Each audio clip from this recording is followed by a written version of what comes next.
Hey everyone, welcome back to the channel. In today's video, let's talk about how to analyze your borrowing trends in LendingClub.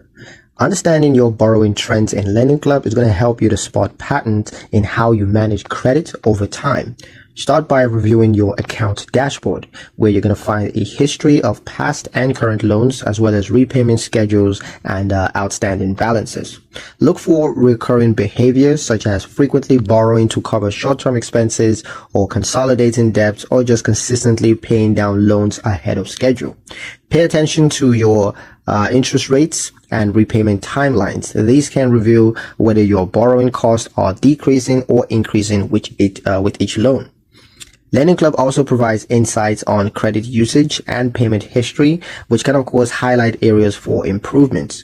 By analyzing these trends, you can make smarter decisions about when to borrow, how to borrow, and of course how to manage your debt more sustainably. But yeah, that's pretty much it for the video, guys. Hope you liked it. Hope you found the information here useful enough. If you did, like, share, and subscribe for more helpful tutorials. Thank you guys for watching, and I'll see you in the next one.